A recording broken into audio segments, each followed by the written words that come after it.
जय हिंद, हर हर महादेव, जय श्री राम सभी को। Welcome back to the channel. This is Palak Mishra and this video is for BA 4th semester sociology students. ठीक है, या कोई भी सब्जेक्ट के स्टूडेंट हो, अगर आपको डेवियंस के बारे में जानना है कि डेवियंस होता क्या है, ठीक है, तो उसको हम एग्जाम्पल्स के थ्रू समझेंगे। फिर डेवियंस की टाइप्स देखेंगे जो कि रॉबर्ट के मर्टन जो है दिए हैं, वो उनकी किस थ्योरी में ये दिया गया है, इस सभी चीज़ों के बारे में हम लोग आज स्टडी करेंगे। तो चलिए शुरू करते हैं। देखो, डेवियंस का मतलब क्या होता है। डेवियंस का मतलब होता है कि ऐसी कोई भी अनएक्सेप्टेबल बिहेवियर जो कि सोसाइटी इसे अनएक्सेप्टेबल बताती है, ऐसा कोई भी एक्टिविटी जो कि सोशल नॉर्म्स को क्या करे, वॉयलेट करे, यानी उसको फॉलो ना करे, उस सोशल नॉर्म्स को तोड़ दे, तो सोसाइटी के लिए वो क्या हो जाता है, वो डेविएंट बिहेवियर माना जाता है। ठीक है, जैसे कि किसी भी समय में जब भी कोई नई चीज़ आती है, बताई जाती है, तो वो डेवियंस ही के तौर पर देखा जाता है।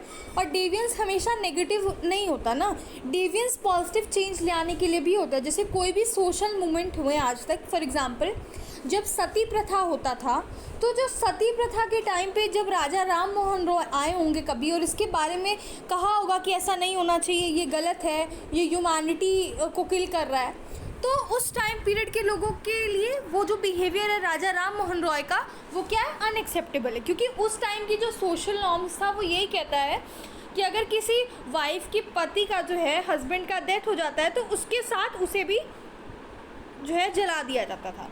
तो सोसाइटी उस वक्त उसे अनएक्सेप्टेबल बताती है, पर आज देखो, आज ये अनएक्सेप्टेबल बिहेवियर हो जाएगा, है कि नहीं।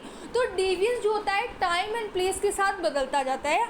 एक टाइम पीरियड पे कोई एक्टिविटी डेवियंस है, किसी स्पेस में वो डेवियंस हो भी सकती है और वही दूसरे स्पेस में वो डेवियंस नहीं भी हो सकती। फॉर एग्जांपल हम क्राइम के रूप में अगर देखें तो यूपी में शराब पीना इज़ ओके, बट बिहार में बिल्कुल अलाउ नहीं है। तो वहाँ के बिहार में अगर कोई ऐसा काम करता है तो सोसाइटी उसको डेविएंट बिहेवियर मानेगी, ऑल्दो ये क्राइम भी कंसिडर होगा। ठीक है, तो डेवियंस जो होता है ना, वो टाइम और स्पेस पे डिफ़र करता है, ये चेंज होते जाता है। ये सोसाइटी जो है ना, ये डेवियंस बनाती है।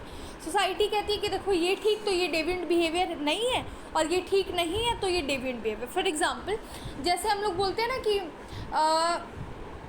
भाग के शादी करना, है ना, इस तरीके का आज भी हमारी सोसाइटी इसको डेविएंट ही मानती है कि ये सही बिहेवियर नहीं है। ऑल्दो गवर्नमेंट ने हमें परमिशन दे रखी है कि अगर हम बालिग हैं तो हम कर सकते हैं, और है ना, और कंप्लेन भी लिखा सकते हैं अगर कोई ऐसा परेशान कर रहा हो तो, इवन पेरेंट्स के अगेंस्ट भी। लेकिन आज भी सोसाइटी के लिए भाग के शादी करना इस अनएक्सेप्टेबल बिहेवियर, सोशल नॉर्म्स को तोड़ना है, क्योंकि सोसाइटी के अकॉर्डिंग बिना माँ बाप के आशीर्वाद के शादी इज़ नॉट ओके। ठीक है, समझ गए।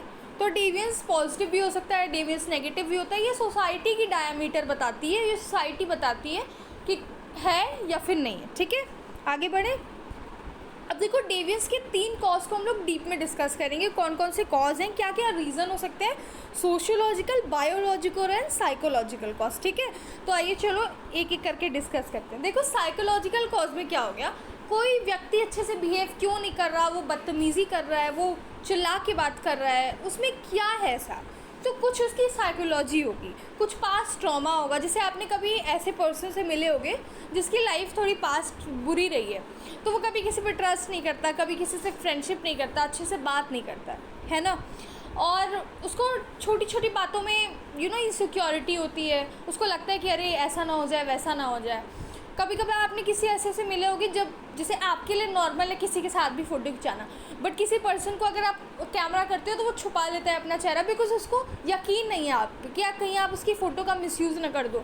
तो ये पास्ट ट्रॉमा होता है जो कि फ्रस्ट्रेशन के थ्रू निकलता है ना।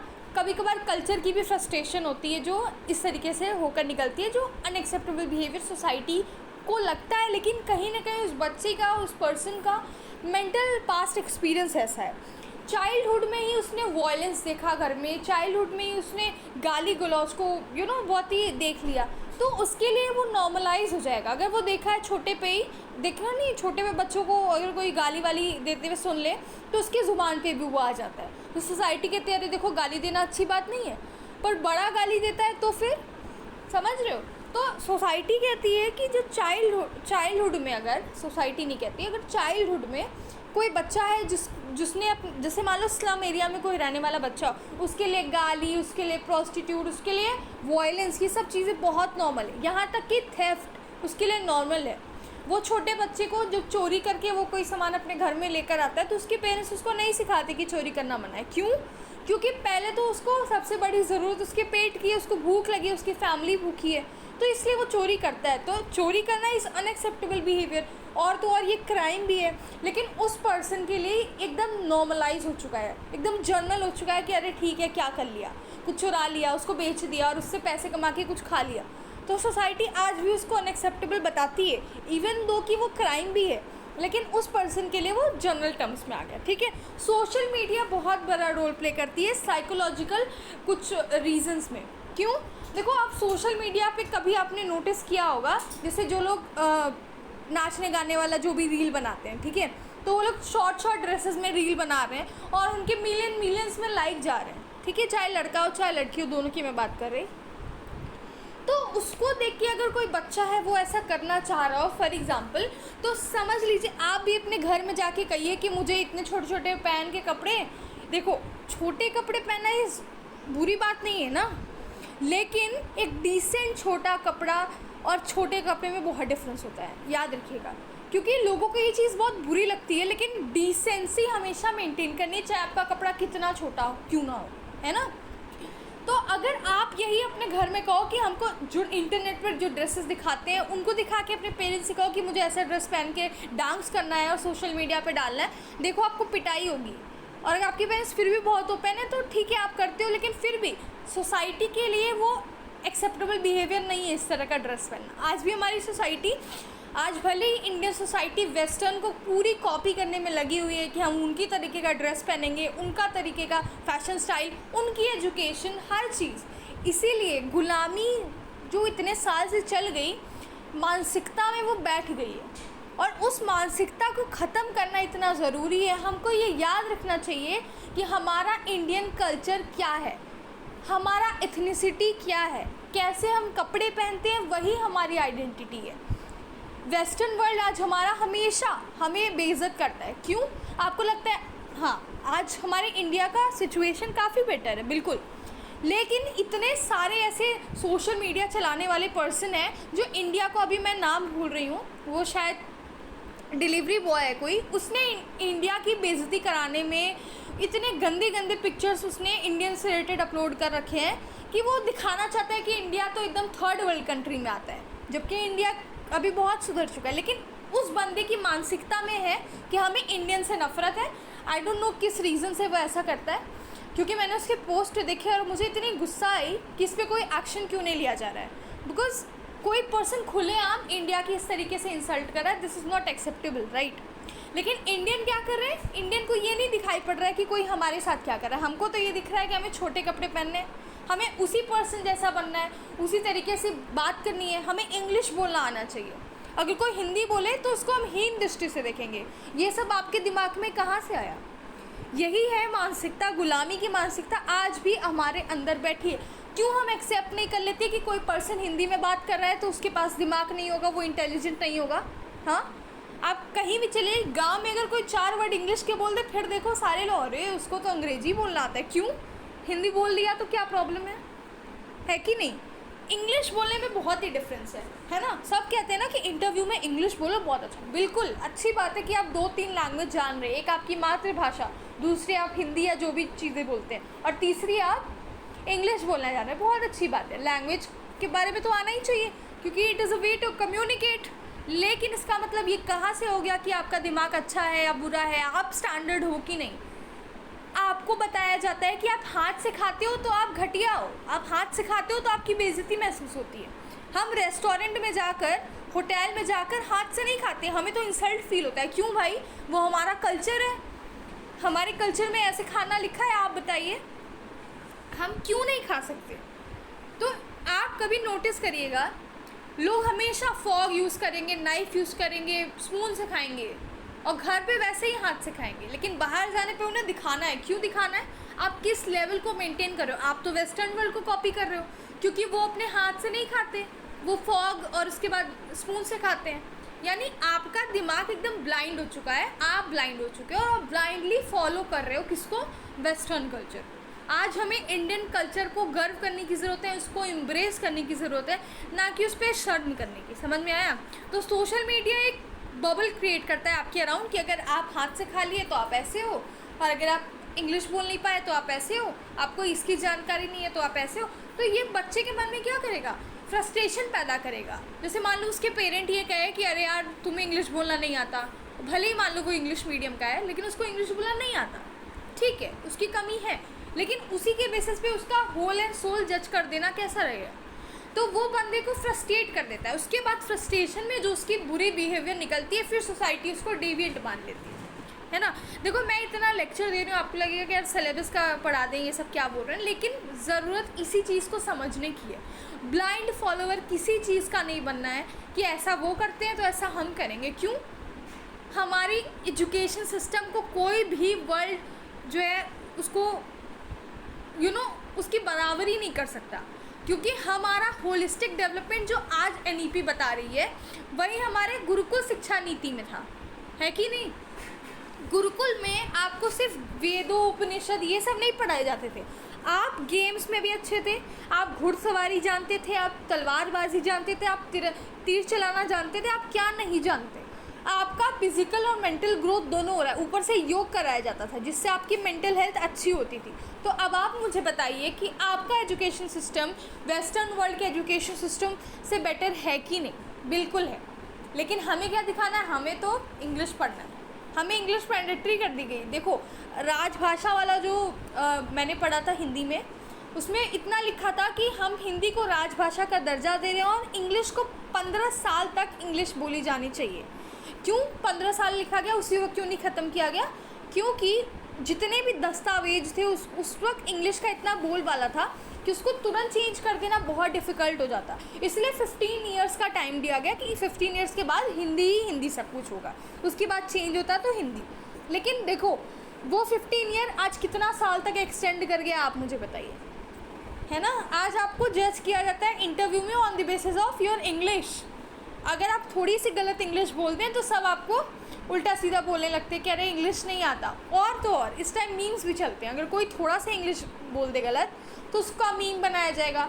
यही सेम चीज़ आप होते, मैंने देखा था कि कोई बच्चा था, ठीक है, उससे कोई इंग्लिश में सवाल पूछा था कि योर फेवरेट सब्जेक्ट, तो वो बैगन बैगन बोल रहा था, फिर वो बहुत फेमस हो गया। मैं ये पूछना चाहती हूँ कि वो बच्चा अगर आपका होता तो क्या आप हंसते उस पर? क्या आप उसका मीम वायरल करते या उसे पढ़ाते, उसे समझाते कि बेटा सब्जेक्ट का मतलब होता है विषय, वो सब्जी नहीं, वो सब्जेक्ट पूछ रहा था। लेकिन क्या हो रहा है, इंडिया में उसका मीम बन रहा है, बहुत वायरल हो रहा है, बैगन। आपको ये नहीं समझ में आ रहा कि आपको उस बच्चे को एजुकेशन देनी चाहिए। यही है हमारी मानसिकता, इसी को टारगेट करता है आज की इंडिया में। इसको टारगेट करना और इसको सामने लाने की बहुत ज़रूरत है। जो भी ये वीडियो देख रहा है, इन लोग, क्या आप लोग सोच रहे होगे कि अरे यार पता नहीं क्या बोली जा रही है, लेकिन ध्यान में रखिए कि ये ऐसी चीज़ है जो आपको नोटिस करने वाली है।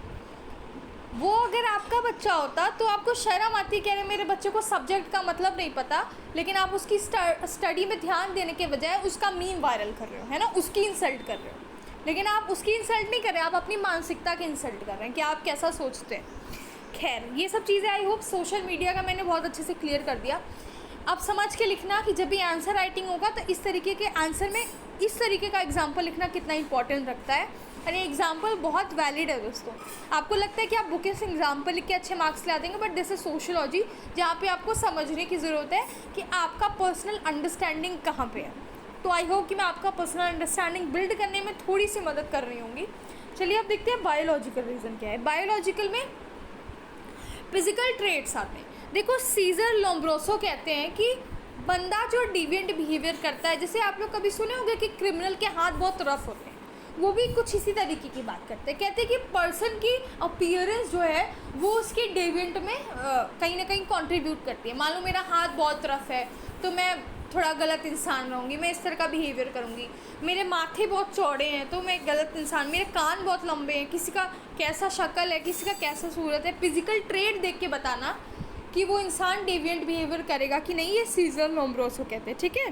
जैसे मैंने यहाँ पे लिखा भी है कि rough hand, broad forehead etcetera, ठीक। चलो अब तीसरा एंड द लास्ट रीज़न देखेंगे, कॉज देखेंगे, सॉरी, अपब्रिंगिंग। सोशियोलॉजिकल रीज़न कहती है कि अपब्रिंगिंग कैसी है वही बताता है। जैसे मान लो कोई पर्सन है, कोई छोटा बच्चा है, ठीक है, वो आज बुरा बिहेवियर कर रहा है, लेकिन उसकी पास्ट हिस्ट्री में ऐसा है कि कोई किसी ने उससे अच्छे से बिहेवियर नहीं किया, उसके पेरेंट्स उसे अच्छे से ट्रीट नहीं करते थे, ना ही उसे प्यार करते थे, ना ही उसे अच्छे से बिहेव करते थे।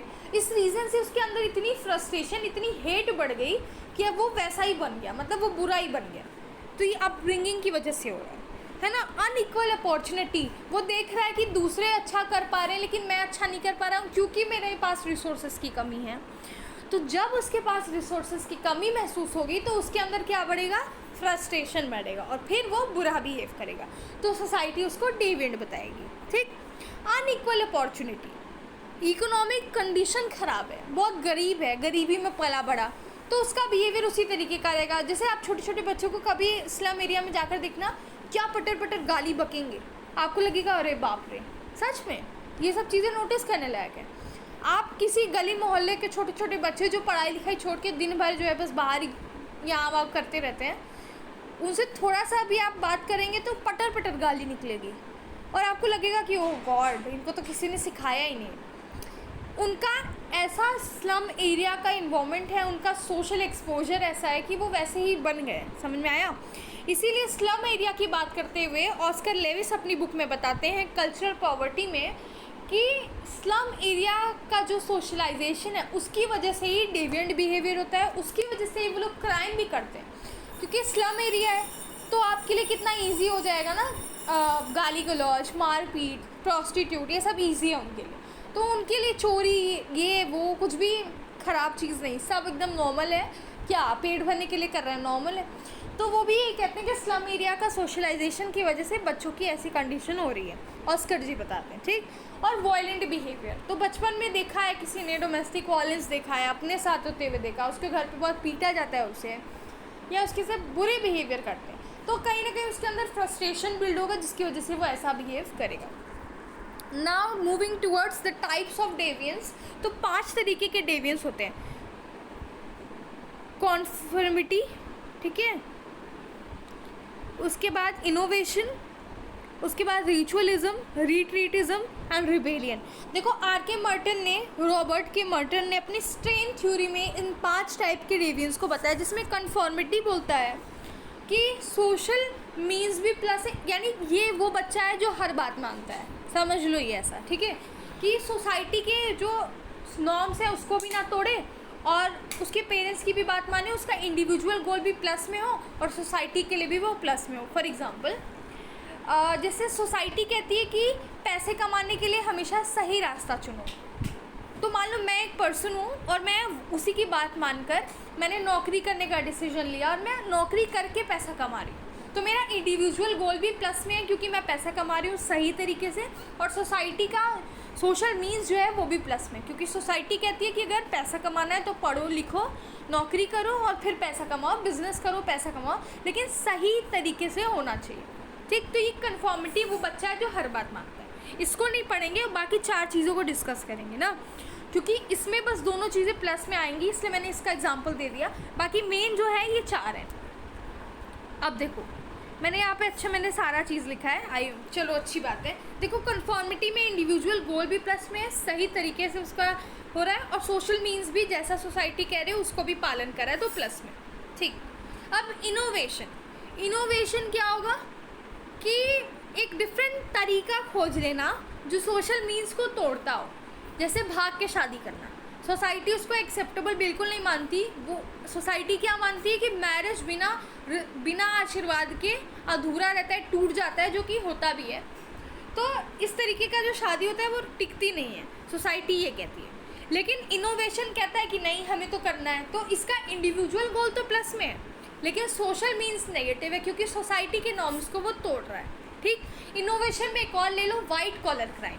वाइट कॉलर क्रिमिनल जो होते हैं ना, वो बहुत बड़े बड़े बिजनेसमैन होते हैं, जो बड़े बड़े प्रोफेशनल्स होते हैं, उनका भी इंडिविजुअल गोल प्लस ही होता है। क्या होता है? पैसे कमाना, प्रॉफिट कमाना। लेकिन सोसाइटी इसको अनएक्सेप्टेबल बताती है, गलत तरीके से पैसा कमाना। है ना, 2 नंबर का धंधा करना या जो भी चीज़ें होती हैं। ओके, थर्ड देखिए रिचुअलिज्म, यानी रिचुअल की तरफ फॉलो कर रहे हो, सोसाइटी तो प्लस में जा रही है, उसके मीन्स को फॉलो कर रहे हो, उसके सोशल नॉर्म्स पालन कर रहे हो, लेकिन खुद आपको कुछ भी नहीं पता है, मतलब आपका इंडिविजुअल गोल एकदम माइनस में चला गया है। रिचुअलिज्म, इसका भी एग्जाम्पल देती हूँ। देखिए यहाँ पे कैसे मैंने लिखा है कि गवर्नमेंट का वो क्लर्क जो कि बिल्कुल लॉस्ट हो चुका है, अपने प्रमोशन के जो होप को खो चुका है, वो मतलब अब उसको नहीं लगता कि अब मेरा प्रमोशन हो भी पाएगा, तो भी वो रिचुअल की तरह आ रहा है, रोज़ काम कर रहा है और फिर घर जा रहा है, फिर आ रहा है, काम कर रहा है, फिर घर जा रहा है। उसकी खुद की गोल है वो नेगेटिव चली गई, लेकिन सोसाइटी का जो मीन्स है, जो सोसाइटी के नॉर्म्स है, उसको रिचुअल की तरह फॉलो कर रहा है, इसीलिए वो प्लस में। समझ में आया?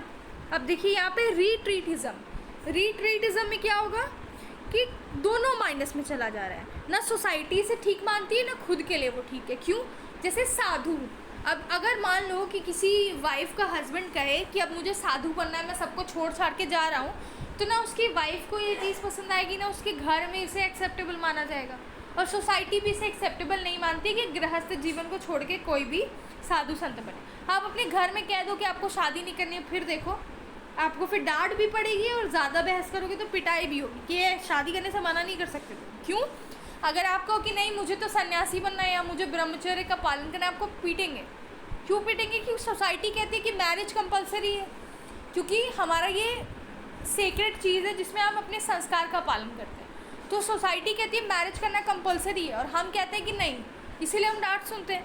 तो इंडिविजुअल गोल्स भी मेरा नेगेटिव है और ये भी नेगेटिव है। तो साधु बनना, होमलेस होना, ड्रग एडिक्ट बनना, घर से भाग जाना और अकेले रहना, कहीं भी सड़क पे घूम रहे हो, ये सब सोसाइटी अनएक्सेप्टेबल मानती है।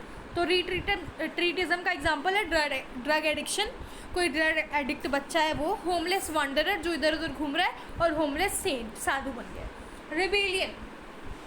रेबेलियन में क्या होता है, खुद की इंडिविजुअल गोल तो प्लस में है, लेकिन सोशल मीन्स नेगेटिव है। अब बताइए हो सकता है क्या? बिल्कुल, जब राजा राम मोहन रॉय सती प्रथा के अगेंस्ट में एक मूवमेंट चलाए होंगे तो उनका इंडिविजुअल गोल प्लस था, सोसाइटी का भला करना, लेकिन उस वक्त की सोसाइटी इसको नेगेटिव मानती थी कि हमारे काम में अड़चन मत डालो, सती प्रथा होता है, ये एक प्रथा है और होके रहेगा। तो ये क्या होगा, सोसाइटी इसको क्या बता रही है, नेगेटिव बता रही है, गलत बता रही है, लेकिन इंडिविजुअल गोल इनका क्या है, भलाई करना है। तो जितने भी ऐसे मूवमेंट होते हैं जो एक टाइम पे वो रेबेलियन जैसा लगता है, रेबेलियस मूवमेंट, जो कहीं ना कहीं भलाई ही करता है, लेकिन क्या होता है, नेगेटिव तरीके से होता है या पॉजिटिव तरीके से होता है, जो भी रीज़न होता है, सोसाइटी उस टाइम पीरियड की कभी एक्सेप्ट नहीं करेगी। समझ में आ गया? तो ये क्या हो जाएगा हमारा, rebellion. So thank you very much guys, I hope कि मैं आपका क्रिटिकल थिंकिंग बनाने में थोड़ी सी हेल्प कर रही हूँ, एंड ये वीडियो में जो भी बताया आई होप आपको समझ में आया हो। सो ऑलराइट एवरीवन, जय Hind, thank you so much for watching this videos. अगर आपको अच्छी लगे तो आप अपने दोस्त को शेयर कर सकते हैं। Okay guys, bye bye.